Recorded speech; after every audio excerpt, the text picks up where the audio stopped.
The world's most revered woman, Gladys Knight, is a living representation of a whole generation as well as a voice. Her voice has touched the hearts of millions worldwide for more than 50 years, starting with her early days singing with the Pips in a tiny Atlanta church. Classic songs like Neither One of Us and Midnight Train to Georgia are more than just songs. They are emotional tales of grief, faith, and the ability to persevere in the face of hardship. Behind the glittering stage lights, however, Gladys Knight's life has been characterized by deep fissures, divorces, court cases, the tragic death of a son, and even a plunge into gambling that almost consumed her completely. All of these events became chapters in her struggle. She maintained her faith in God and music throughout it all. As an 80-year-old woman who sings from a broken heart, Gladys Knight is a tragic yet triumphant figure in American music. And her voice has endured because of that very brokenness. Gladys Maria Knight was born in Atlanta, Georgia, on May 28, 1944, into a working-class family that was close-knit despite their lack of wealth. Her mother, Sarah Elizabeth, dedicated herself to raising their 6 children, while her father, Merrill Knight Sr., had a steady but modest job at the post office. Their modest house was located in a black neighborhood that at the time was still plagued by severe social injustices. However, the Knight family decided to raise their kids with love, music, and faith rather than allowing adversity and external forces to shatter them. It was within this environment that the seeds of Gladys's talent were sown. Gladys's mother encouraged her to join the local Baptist church choir at a very young age. Her voice was distinctive, warm but strong enough to silence a whole crowd. In the church, gospel music served as more than just entertainment. It became a spiritual pillar that taught the young girl that music had the power to unite people and heal suffering. Gladys made a surprising breakthrough at the age of 8 when she participated in and won Ted Mack's Original Amateur Hour, a popular television program. The entire city of Atlanta took notice of her victory, and the show was renowned for showcasing up-and-coming American talent. However, that victory was also a turning point for Gladys. Her childhood soon gave way to adult responsibilities. She already had to deal with demanding rehearsals, bright stage lights, and TV cameras while her peers were still having a good time. Gladys formed the Pips with her brother Bubba and 2 cousins by the time she was 10 years old. They began by playing at churches, community events, and family get-togethers before quickly spreading to small stages all over Atlanta. From that point on, Gladys led a double life as a traveling singer on the weekends and a student by day. Later on, she would acknowledge that her childhood was never really typical. Long schedules and frequent trips took away her playtime. The Knights were not rich. They struggled financially, while the Pips' early career brought little stable income. In those early years, Gladys learned how to share responsibilities with her siblings, save money, and deal with the disappointments of being ignored. However, those difficult times turned into a forging experience that molded her personality and skills.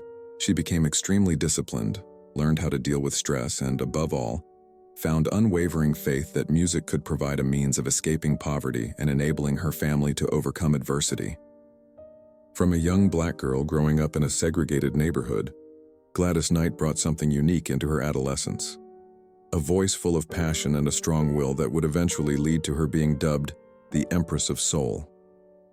A straightforward, nearly unintentional incident marked the beginning of Gladys Knight's musical career. The family's record player malfunctioned on her brother Bubba's 10th birthday. Gladys, Bubba, her sister Brenda, and cousins Eleanor and William Guest stepped up and sang together on the spot to save the celebration. The family was persuaded they could form a legitimate group by that spontaneous performance. With their mother's support, they formed a band and took the name The Pips, inspired by their cousin James "Pip" Woods. Their early performances took place in churches, fairs, and neighborhood gatherings throughout Atlanta rather than large theaters. Gladys's strong voice melded with her siblings' and cousins' close harmonies to gradually create a distinctive sound. They were singing for more than just enjoyment. They participated in local talent competitions and won so frequently that the Pips gained some notoriety in the city. The group recorded Whistle My Love in 1957, when Gladys was just 13 years old, and signed their first record deal with Brunswick Records. Although it wasn't the success they had hoped for, it was a significant professional milestone.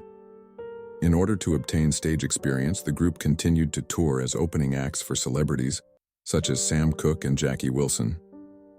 There were also internal changes. The Pips had to rebuild after Brenda and Eleanor left to start families. The addition of Langston George and Edward Patton strengthened the lineup's discipline and harmonies, while putting Gladys's voice front and center. The recording of Johnny Otis's song Every Beat of My Heart in 1961 marked a true turning point. Without major label backing, a small Atlanta company released the song first, quickly landing it on radio. The Pips re-recorded it for Fury Records after realizing they weren't getting royalties or fair credit. Both versions charted at the same time, which is a rare twist. Gladys Knight and the Pips gained national recognition when their first release from the small label peaked at number 6 on the Billboard Hot 100. At this point, the group publicly acknowledged Gladys as the act's soul and formally changed its name. Their follow-up, Letter Full of Tears, also made it into the top 40, solidifying their gospel and soul fusion, which is characterized by well-honed stage presence and disciplined harmonies. However, there were obstacles to early success. Gladys took a brief hiatus to give birth to her first child in 1962, the same year Langston George left the group. Her lead vocals were missing, which created a noticeable void even though the other members kept the group going. Gladys returned in 1964 with more emotional depth and maturity. A new phase of her development was indicated by the richer, more experienced voice she had. The group collaborated with producer Van McCoy during this time and signed to Max Records. They put out songs like Lovers Always Forgive and Giving Up.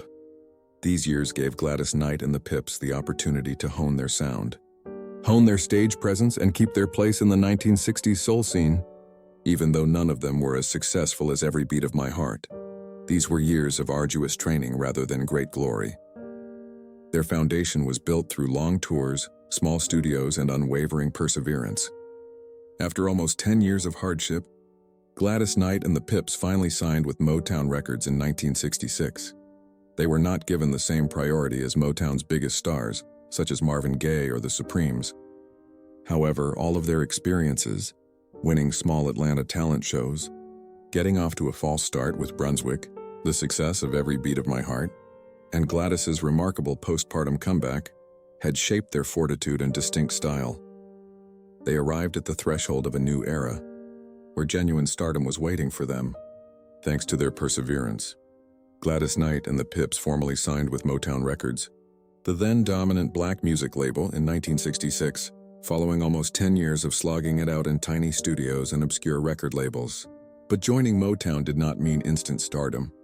They were viewed as a second-rate act by the label's executives, who were more interested in Diana Ross and the Supremes or Berry Gordy's Golden Geese, the Temptations. After the crown jewels were given priority, Motown's marketing campaigns offered little more than leftovers, and the media mostly ignored them. The group's assignment as Diana Ross and the Supremes' opening act on national tours was the most embarrassing event. This could have been a huge opportunity for a lot of artists, but it soon became a paradox for Gladys Knight and the Pips. Because of Gladys's warm, strong voice and the group's acerbic harmonies and choreography, the headline performance frequently felt underwhelming afterward.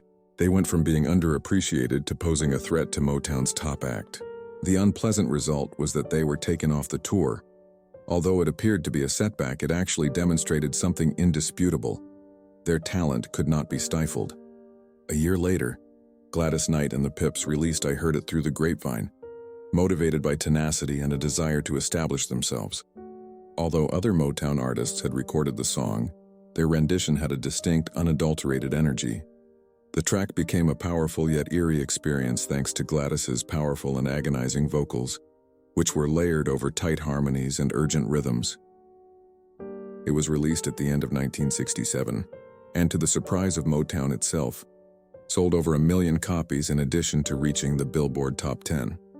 The Pips' recording left its own mark, positioning them as competitors within the same establishment that had previously rejected them, even though Marvin Gaye's version would become the standard 2 years later. With R&B hits like If I Were Your Woman and The End of Our Road, they kept gaining traction after that breakthrough. Their years at Motown were bittersweet, marked by both triumph and neglect. However, the prejudice and ongoing hardship made them a group that was ready to blow up when the right moment came. When they moved away from Motown to a new place where the biggest spotlight was waiting, they had that chance. They left Motown and signed with Buddha Records in 1973 after growing weary of playing a supporting role. This choice turned out to be crucial, propelling them from being overlooked underdogs to the forefront of soul music. They released Midnight Train to Georgia, a moving ballad about a woman leaving the bright lights to go home with the man she loves, as soon as they joined Buddha. The song became a cultural phenomenon thanks to Gladys's heartbreaking performance and the Pips' flawless harmonies. Midnight Train to Georgia became Gladys Knight's signature song for life after it became the #1 song on the pop and R&B charts and won them a Grammy. The floodgates were opened by that success. I've Got to Use My Imagination, which has the funky pulse of the 1970s, and Best Thing That Ever Happened to Me, a heartfelt and affirming love ballad, followed shortly after. Both became huge hits, demonstrating that they were genuine musical storytellers who could evoke a range of emotions in audiences rather than being one-hit wonders. With its themes of suffering, hope, and spiritual fortitude, each song felt like a chapter in their autobiography. Their talent was not limited to the charts. Curtis Mayfield and Gladys Knight and the Pips worked together on the Claudine soundtrack in 1974. The project, which portrayed the hardships of black working-class families in America, was unique both musically and socially. The album gave millions of women who were juggling family and adversity a voice thanks to Mayfield's compositions and Gladys's expressive voice. Claudine became another cultural icon, both politically and personally. These triumphs pushed the group onto the international stage. European tours, particularly those in London, Paris, and Amsterdam, were greeted with thunderous praise. Gladys Knight and the Pips were more than just performers to audiences overseas. They were symbols of black pride, love, and tenacity. From a modest family band in Atlanta, they became international superstars and made a lasting impression on the development of soul music. Disco, funk, and later electronic pop became more popular in the U.S. music market as the 1980s got underway. Gladys Knight and the Pips demonstrated a unique capacity for adaptation, in contrast to many traditional soul groups. Columbia Records, a big label ready to put money into a band with over 20 years of experience, signed them. By embracing contemporary sounds while clinging to their soul roots, this signaled the beginning of a new chapter. They demonstrated that they could still draw a crowd even as soul was losing popularity in the early part of the decade, with the release of Landlord, a funk pop song that rose in the R&B charts. However, Save the Overtime for Me in 1983 was the true high point. One of the few times they topped the R&B chart during the MTV and dance era. It soared to the top thanks to dance beats, synthesizers, and modern funk grooves. The accompanying album, Visions 1983, combined Gladys's soulful depth with the glossy sound of the 80s, even though many of their peers had already been forgotten. It garnered favorable reviews and proved that the group could adapt and prosper in a changing industry, rather than relying solely on their former success. Songs like Till I See You Again and You're Number One, in my book, revealed a Gladys that was both recognizable and new, her voice unchanging in the face of changing surroundings. The album All Our Love, released in 1987, marked their last creative high point. Their enduring appeal was confirmed by their standout single, Love Overboard, which won another Grammy and shot to the top of the R&B chart. This victory was bittersweet, though. Everyone knew that these would be the final spectacular moments of a career that would go down in history. Their final studio album together, All Our Love, was a heartfelt send-off to their 30-year-long fan base. They concluded their historic journey with a farewell tour in 1988. Audiences were moved to tears by Gladys's stirring vocals and the Pips' trademark dance moves on stage, realizing that this was the final time a legendary collective would perform live. When the lights went out, it was more than just the end of a band. It was the end of a period of soul that would always be characterized by Gladys Knight's strong voice and the Pips' steady, tasteful harmonies, which had supported her from the start.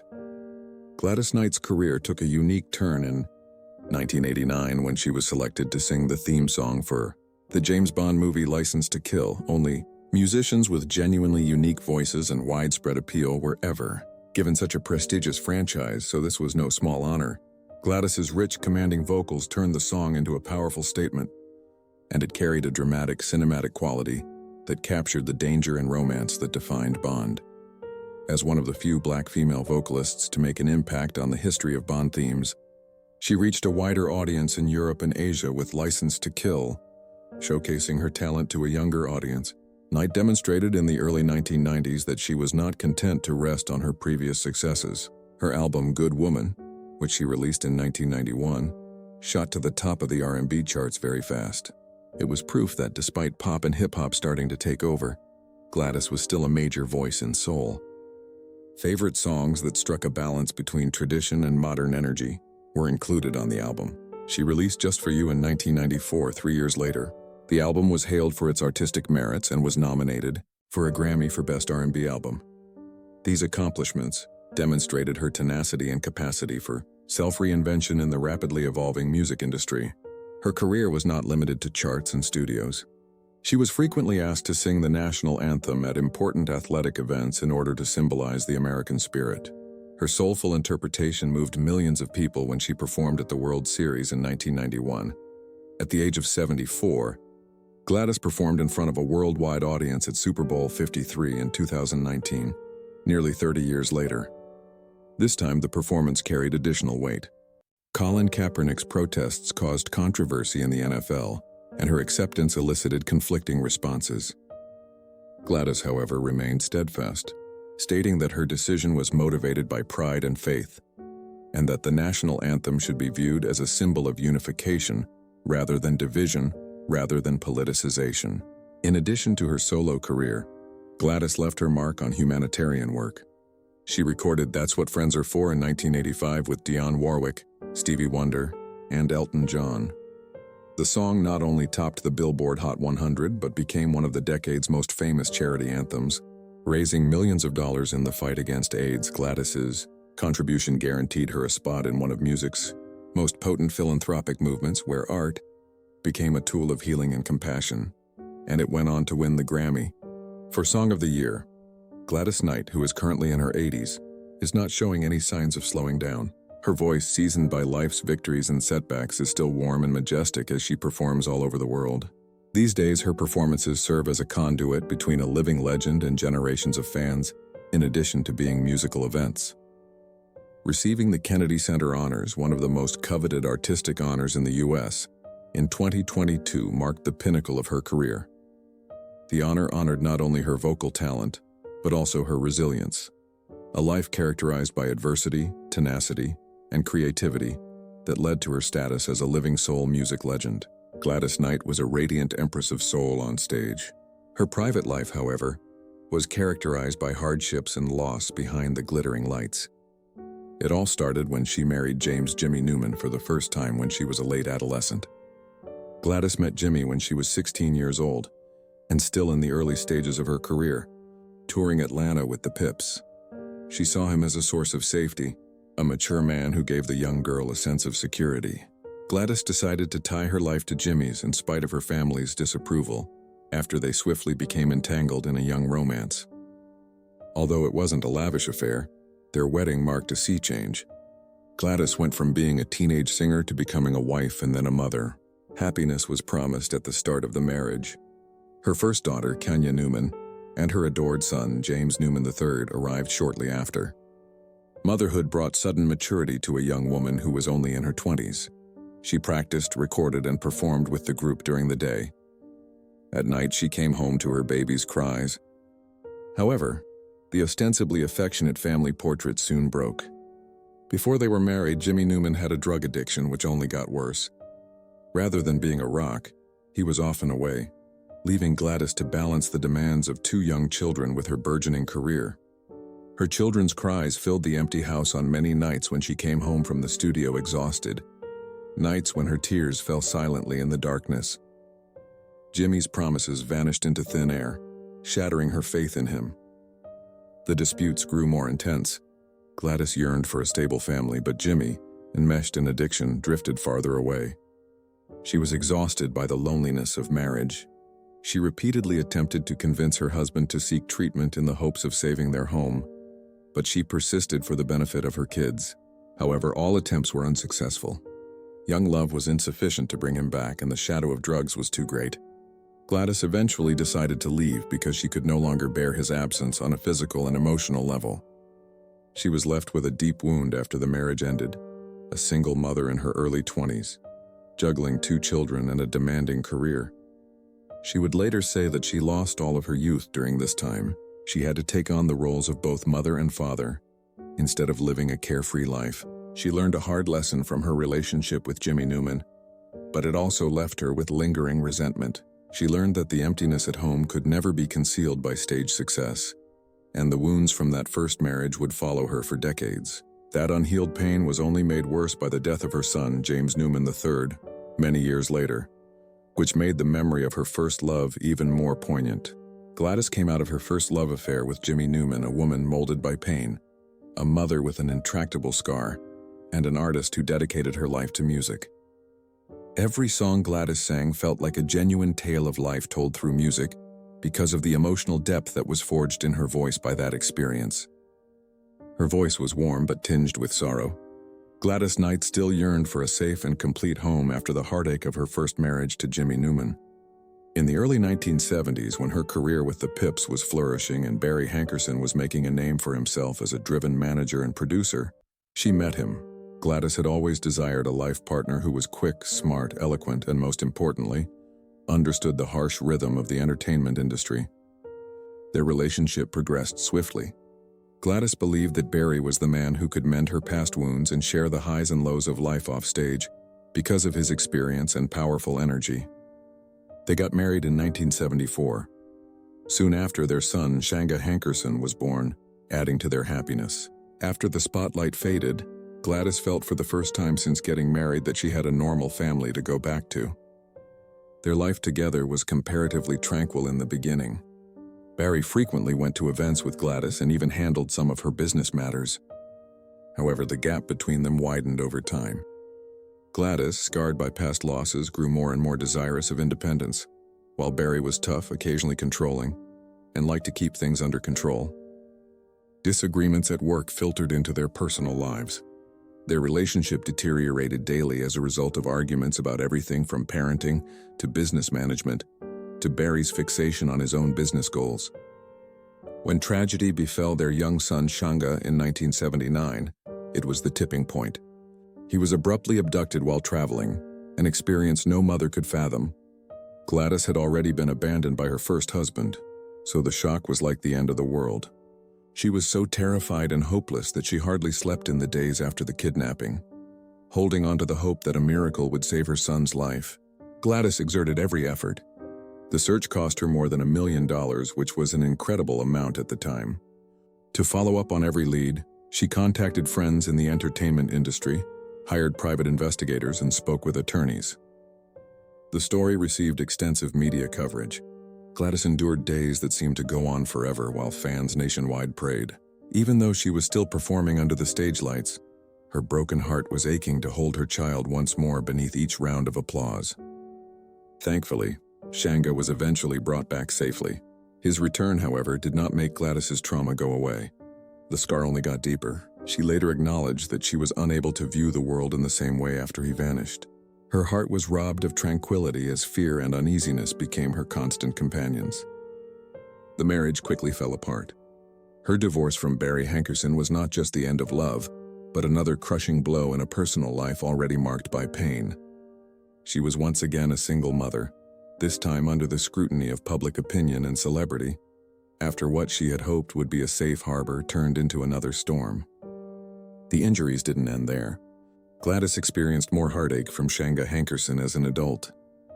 Originally established as a memorial to his mother, Gladys Knight's Chicken and Waffles later became entangled in a tax fraud scandal. Gladys had to remove Shanga's name from the brand in order to preserve her reputation after she was arrested and given a sentence in 2016.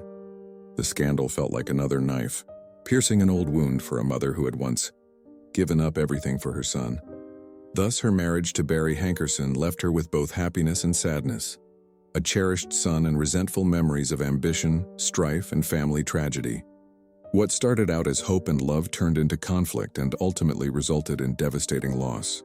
It was a sobering reminder to Gladys that, despite the bright stage lights, her heart was still weighed down by suffering that no one else could see. Gladys Knight remained hopeful that love would provide her with a safe haven, despite the painful turmoil she had experienced with Barry Hankerson. She met American motivational speaker Les Brown in the early 1990s. Les was well known on television at the time, giving energizing speeches about fortitude, tenacity, and self-belief. His presence felt like a fresh ray of hope for a woman who had suffered so much loss, a man who could uplift her mood with encouraging words. Their mutual optimism and will to overcome adversity sparked their rapid romance. Les was unable to conceal his pride at walking alongside the Empress of Soul, while Gladys once acknowledged that she felt stronger when she had less. After years of upheaval, the couple decided to get married in 1995, giving her hope that she would finally find stability. However, the dream was once again not fulfilled by reality. It quickly became evident how their lifestyles and work schedules differed. Les was preoccupied with his speaking engagements and rigorous schedule, while Gladys was accustomed to touring and long days in the recording studio. They gradually turned into additional pressure on one another, rather than a source of support. Their marriage veered into a pattern of them living apart, seeing each other infrequently, and when they did, minor arguments quickly got out of hand. Les continued to concentrate on his career as a motivational speaker, but Gladys yearned for a stronger family connection. The gap widened. Love cooled. They split up less than 2 years later. Although she didn't have the severe wounds from her previous marriages, this brief marriage didn't give her the stability she so desperately needed. The tumultuous score of Gladys Knight's life was interrupted by her relationship with Les Brown. It reminded her that a home could never be sustained by a spiritual connection alone, but it also gave her the opportunity to believe in love once more. In retrospect, Gladys has admitted that the marriage provided her with a fleeting period of hope and faith. But in the end, it was only a brief phase in her protracted search for contentment. It appeared that Gladys Knight would spend the rest of her life with just music and her kids after 3 tumultuous marriages, until destiny brought her to William McDowell, her current spouse. They first crossed paths in the late 1990s when Gladys was already in her 50s, a time in her life when she had both confirmed her status as a soul legend and found equilibrium after years of adversity. William McDowell's greatest strength was the fact that he was not from the entertainment industry. He gave Gladys the routine, predictable rhythm of life she had long desired but had never really experienced. Young fireworks did not burst from their love. It grew silently, profoundly, and with great insight. Gladys felt genuinely heard and cared for with William, not as the Empress of Soul, but as the woman who wore the title. She finally found a man who would stand by her side and share the load after decades of bearing all the responsibilities. However, life dealt its most severe blow even in William's arms. Gladys suffered the biggest loss of all in 1999. Jimmy Newman III, her oldest son, passed away unexpectedly from heart failure at the age of 36. She was shocked like never before. Burying her child at such a young age was unthinkable for a mother who had been through so much. She subsequently acknowledged that it was the most profound injury she had ever experienced, a silent torment she would always bear, and the reason her voice had an even greater sadness from that point on.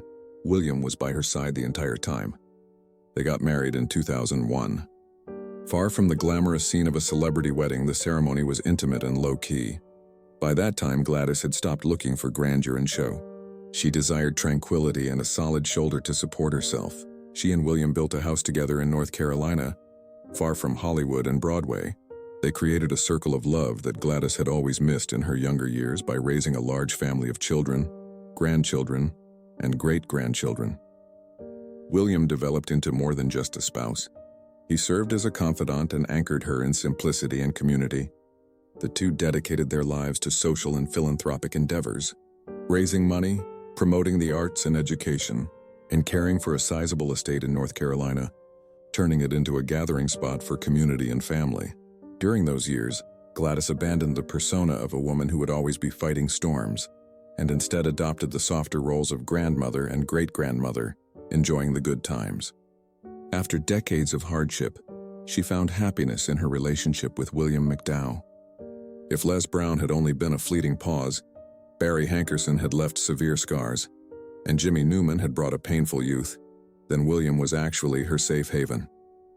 Gladys Knight, now in her 80s, can sing with her soulful warmth on stage and then return to the peaceful embrace of a man who is unaffected by her celebrity and who loves her just the way she is. That might be the most complete and tender verse in the turbulent life of the Empress of Soul. The long-awaited song of happiness. Gladys Knight had to face her life's most silent and unforgiving foe, gambling, during the years when she appeared to have found equilibrium outside of the spotlight. Initially, it was just a few games to pass the time during tours.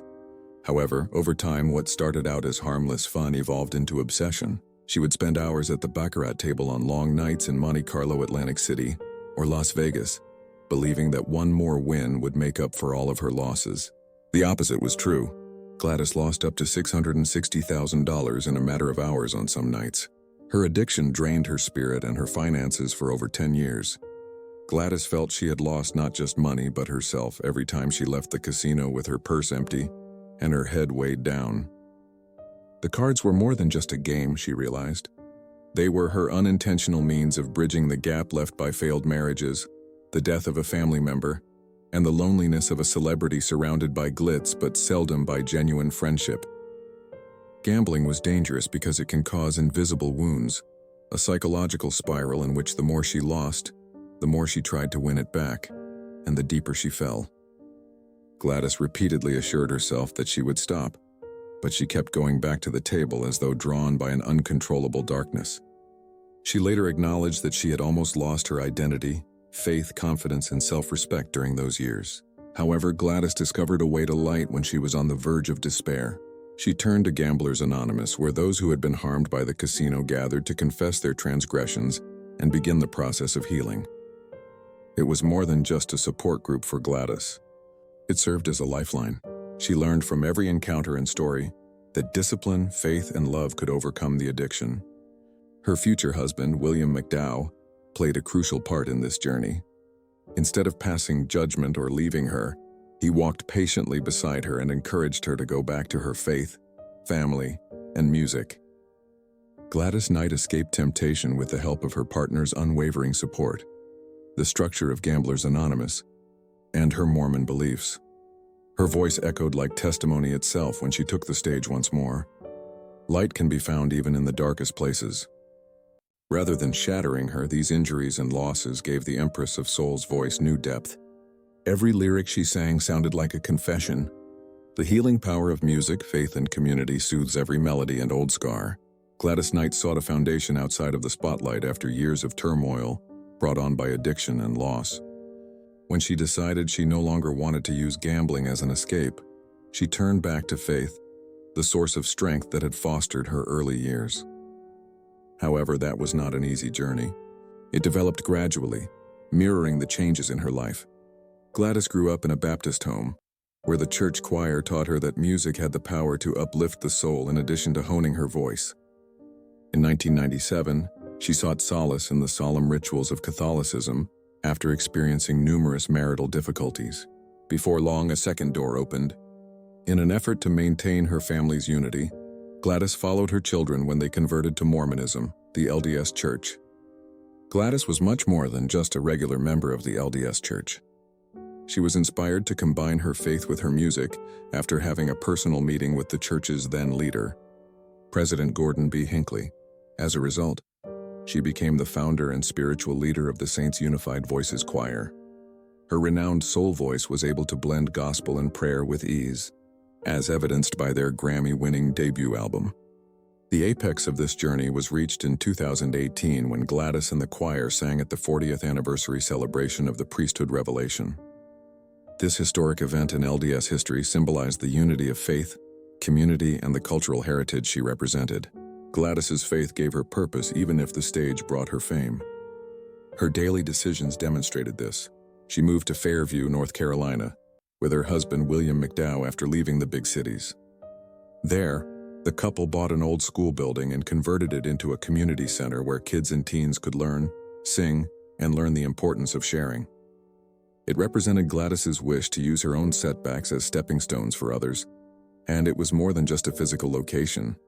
Her generosity was a manifestation of that spirit. She assisted in raising more than $400,000 in 2017 for the Children's Learning Centers of Fairfield County, which aid impoverished kids. For Gladys, faith had to be present in every action, from benefit concerts to the construction of a community home. It couldn't be limited to hymns or church services. influence, and legacy. As one of the greatest soul singers of the 20th century, Gladys Knight not only carved her name into American cultural history, but also left behind a number of timeless hits. She and the Pips were recognized for their generational impact with the Kennedy Center Honors in 2022, 7 Grammy Awards, and induction into the Rock and Roll Hall of Fame in 1996. Songs like Neither One of Us, Midnight Train to Georgia, and her James Bond theme, License to Kill, have become ingrained in popular culture and are inextricably linked to significant life events. Her influence went well beyond just music. She cleared the path for numerous Black female artists to enter the spotlight in the 1960s and 1970s, demonstrating that skill and emotional honesty could transcend racial and gender boundaries. Gladys's voice was gentle yet strong in each song, reflecting the suffering and tenacity of the African American community during periods of significant social transformation. Her ability to relate music to community and faith is another aspect of her influence. Gladys brought gospel music closer to the general public by transforming song into prayer through the Saints Unified Voices Choir. By doing this, she broadened the definition of soul and changed it from a musical genre to a spiritual language. Her legacy included details of her tumultuous personal life as well. She transformed every adversity, from failed marriages and priceless losses to her struggle with gambling, into raw material that gave her voice life. Because of her genuineness, people believed every word she sang, not as a show but as the truth from a broken heart. Many singers today, including Alicia Keys, Mariah Carey, and Mary J. Blige, acknowledge Gladys Knight's impact. She serves as a link between Motown, vintage soul, and contemporary R&B, demonstrating the timeless power of an honest voice. Current situation: the Empress of Soul, Gladys Knight, is a living representation of a whole generation, and more than just a voice. Her voice has touched the hearts of millions worldwide for more than 50 years, starting with her early days singing with the Pips in a tiny Atlanta church. Classic hits like Neither One of Us and Midnight Train to Georgia are more than just songs. These are emotionally charged tales that are full of grief, faith, and the fortitude to face hardship head-on. However, beneath the glittering stage lights, Gladys Knight's life has been tainted by deep fissures, including divorces, court cases, the tragic death of a son, and even a descent into gambling that almost consumed her. All of them turned into chapters in her battle. She never wavered in her belief in God or music. As an 80-year-old woman who sings from a broken heart, Gladys Knight is a tragic yet triumphant figure in American music. And her voice has endured because of that very brokenness. However, the chaos at home was not entirely concealed by the spotlight. Shenga Hankerson, her son, abruptly accused her husband, William McDowell, of financial and emotional abuse. Gladys publicly assured everyone during the media frenzy that she was well, content, and would be performing as planned. She fulfilled her promise to her fans in spite of the upheaval, performing in roughly 15 major cities by the end of 2025, from Detroit and Atlanta to Washington, D.C. and Atlantic City. With her strong voice, the message didn't change. Gladys Knight has never slowed down. These 2 brief but tumultuous years have shaped the image of a legend who has conquered the highest peaks and endured personal turmoil, all the while firmly taking the stage and singing from the bottom of her heart, as she has done throughout her life. Some voices can be remembered without yelling because their tone, which is filled with pride and grief, ingrains itself in the listener's mind. Among them is Gladys Knight. She proved herself without gimmicks or flashy lights, standing silently on stage and allowing her voice to reverberate like the confession of a broken heart was sufficient. Her voice may have become immortal because of the rifts in her life. The more truthful an artist is, the more scars they bear. The more we want to listen in a field that is frequently characterized by spectacle and noise. The audience is left with the echo of a life that was never complete, while Gladys Knight herself will always have the final answer.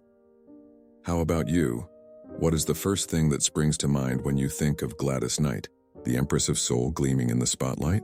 Or the strong woman who sang as though she had never been broken, despite enduring innumerable hardships? As we continue our journey together, uncovering the tragic yet inspirational stories of music's greatest legends, please leave your thoughts in the comments section and remember to hit subscribe.